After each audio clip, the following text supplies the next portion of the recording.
Welcome back, everybody. And this is day one of the 7 days to beat your procrastination challenge. So, my first question is, are you here because you're a procrastinator?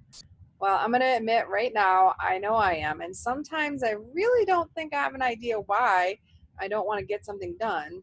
And often I will put things off for days. Ugh, it's just very annoying. So, if you're anything like me, you may also have a tendency to put things off. And then, even though you beat yourself up for waiting until the last minute over and over again, you just keep doing it.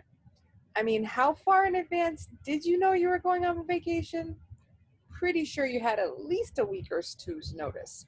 Yet, did you pack the day before, or maybe even the day of your flight or the day of your trip? Or have you ever had an extension that you needed to get on your taxes because somehow you didn't find the time within the entire year to give them to your accountant or even to get them done yourself? We keep doing these things to ourselves over and over again. Yet, if you're ready to finally beat procrastination, then let's get you into the game and start building some of those anti procrastination muscles. Why don't we? Sure. So, the intention of the challenge is to cover over the course of a week, 7 day week, not work week. I plan on starting to share with you some of my best strategies for overcoming procrastination. And until I started using some of these, I put off way more than I do now. And while I'm not totally perfect, more things are getting done now in my life than have been getting done ever before. So I thought, why not share them with you? Because why keep a good thing a secret? Am I right? So why don't we get started? So over the course of the next 7 posts, I'm going to share strategies for overcoming procrastination with you. And today we're going to start in what might seem to be a bit of an unexpected place: forgiveness.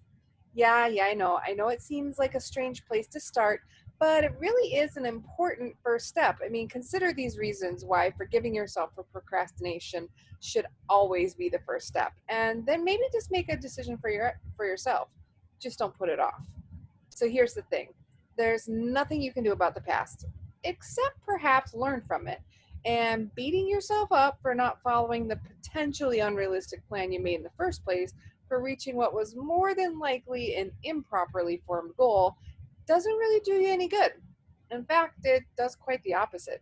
If you stress yourself out and engage in all this negative self talk crap, you're probably just making it worse. I mean, those feelings of anxiety just reinforce the habit of procrastinating because why would you want to go do something that makes you feel like crap? And you're going to be a little bit more willing to get stuff done the next time if you just get it done this time. So consider that the next time you find yourself procrastinating, just tell yourself it's okay. I mean, it's not really the end of the world. Say it out loud and then promise yourself you'll try to do better next time.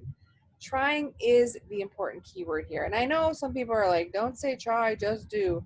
But we're working on mastering a brand new skill and changing a very long ingrained habit. So, changing habits takes time and practice.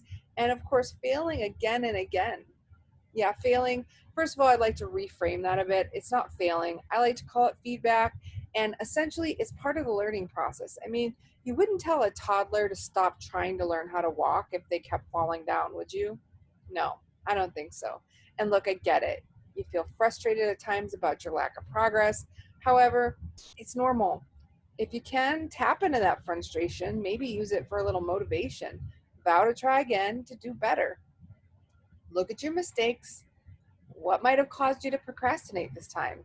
Learn from it, and you'll start doing better.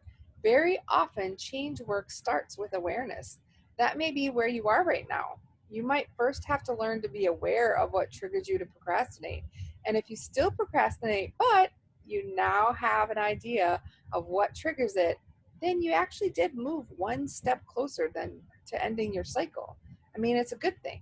So maybe there is a big task that you started on really strong and you're clipping away at it a little bit at a time, and then you miss a day and then another and then another. And then, well, look, that's okay.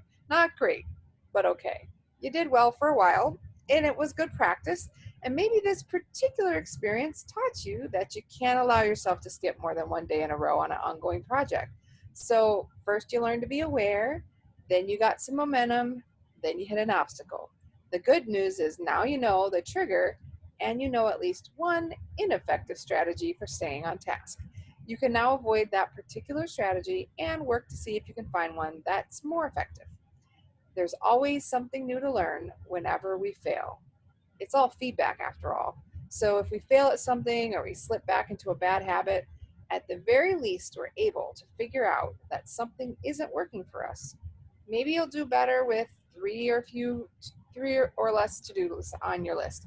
Or maybe you're one of those people that need 25 things on your list so that you always have something to do or you always have something to check off the list.